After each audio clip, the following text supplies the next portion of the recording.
Olá pessoal, tudo bem com vocês? Na aula de hoje nós vamos fazer mais um exemplo de função exponencial.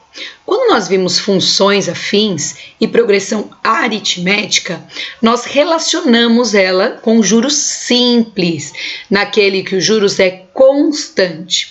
Agora nós vamos falar um pouquinho sobre outra transação da matemática financeira, que é o juros composto. E vocês verão que se trata de uma função exponencial. Acompanhe aí comigo esse exemplo. Ele encontra-se na página 49 da apostila, ok? Tem espaço para responder na própria apostila, página 49. Ele fala assim, em momentos de emergência, muitas pessoas fazem empréstimos em bancos ou financeiras sem avaliar corretamente os altos juros normalmente praticados. Considere que uma pessoa fez um empréstimo de R$2.000 com juros de 10% ao mês. Letra A. Qual será o valor pago se a dívida for quitada 2 meses após o empréstimo? Então, ele não escreveu que se trata de uma situação de juros composto.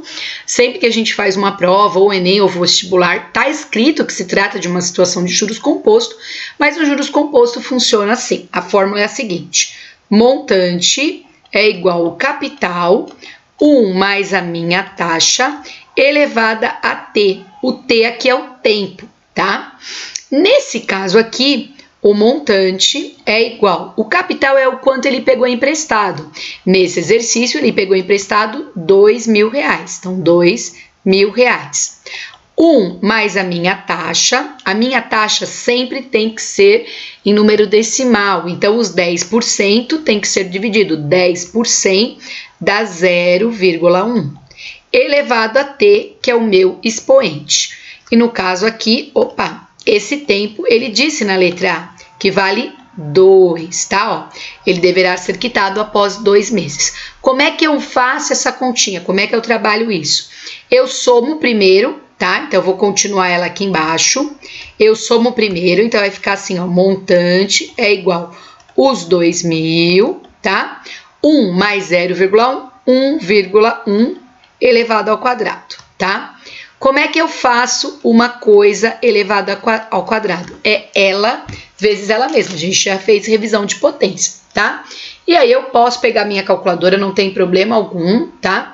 Eu vou multiplicar 1 vezes 1, 1.1 vezes 1, né? 1.1 vezes 1.1. Deu 1.21, tá? Vou pegar esse 1.21 e vou multiplicar pelos R$2.000, ok? Então, eu vou pagar aqui, 2.420. Então, eu peguei 2.000 emprestado no banco e tive que devolver 2.420, ok? Esse foi meus juros. Lembrando que é uma situação de juros composto. Na letra B, ele fala assim, e se eu pagar após 1 ano? Então, uma informação importante é que 1 ano são 12 meses, tá? Então, eu tenho que trabalhar aí com os 12 meses. Vou trabalhar com a mesma forma. Então, montante é igual aos 2.000, que é o meu capital, 1 mais a minha taxa, que é o 0,1, só que agora, em vez do expoente 2, será o expoente 12. Aí eu venho, montante é igual aos 2.000, tá?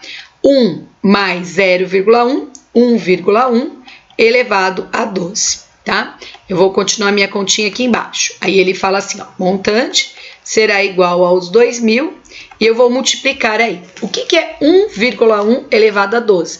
É 1,1 vezes 1,1 vezes 1,1 vezes 12 vezes. Para facilitar, na maioria das calculadoras tem uma teclinha que é um chapeuzinho assim, tá?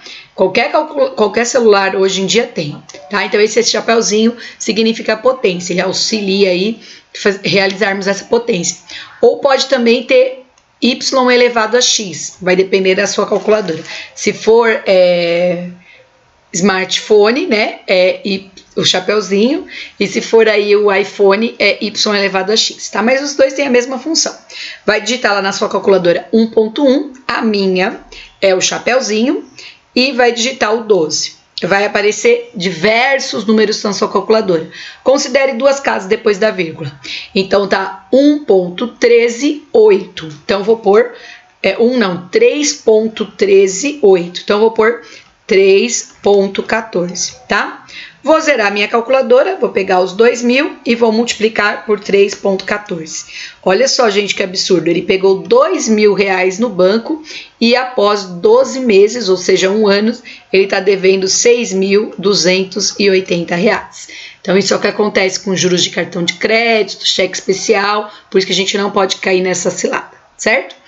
Na letra C, ele pede, e após T meses, seria a fórmula, né? Você trabalharia com os 2.000, tá?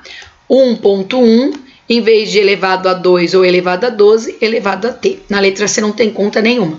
Ele só está criando aí uma fórmula.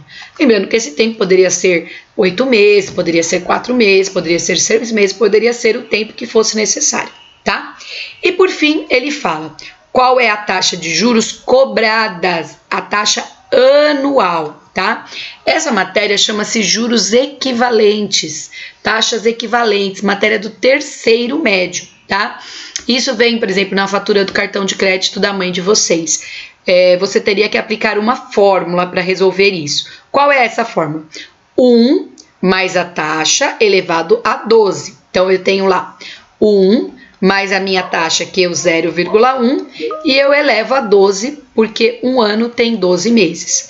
1, e aí tem que tirar 1, tá, gente? Essa daqui é a formulazinha aqui para encontrar, tá? Opa, deixa eu arrumar aqui. Eu já sei que 1,1 elevado a 12 é essa daqui, ó. 3,14 menos 1 vai dar 2,14. Multiplico por 100 para chegar em porcentagem, vai dar 214% ao ano. Ou seja, você está falando de um cheque especial ou de um cartão de crédito que tem uma taxa de 10% ao mês, você está pagando aí uma taxa de juros de 214% ao ano, tá? Lembrando que esse conteúdo aqui eu vou conversar melhor, vou explicar melhor essas fórmulas para vocês no terceiro ano do ensino médio, quando a gente focar matemática financeira, tá? Esse daqui era só um exemplo prático, então juros compostos também é uma função exponencial, porque a nosso prazo ele é um expoente, certo? Na página 49 ainda nós temos essa definição que está aqui ao lado, ó. Ele fala assim, ó, veja agora a definição de função exponencial. Então ele fala, toda função que vai dos reais para os reais positivos sem o zero é denominada função exponencial quando puder ser escrita na forma de f de x igual a elevado a x. Lembrando que esse a é sempre um número real maior que zero. Vou pegar minha marca-texto aqui, ó. Então, é sempre um número real maior que zero e diferente de 1, tá? Então, você não vai ter base negativa. Lá, quando a gente falou de potenciação, a gente tinha base negativa, mas na função exponencial, não. Ou ele é um número, ele tem que ser um número diferente de 1, tá? E maior que zero. Então, aí pode ser todos os decimais positivos, tá? Como exemplo, vou trocar meu marca-texto aqui, ele traz alguns aqui, ó, na página 49 mesmo, ó. Então, são exemplos de funções exponenciais, ó. 5 elevado a x, depois raiz de 2 elevado a x, meio elevado a x, 3/5 elevado a x. Essa base aí, que foi 5, raiz de 2, 0, tem que ser sempre diferente de 1 e maior que 0, então não pode ser negativo, ok? Deixem um like, se inscrevam no canal, ativem o sininho e até o próximo vídeo, galera. Falou!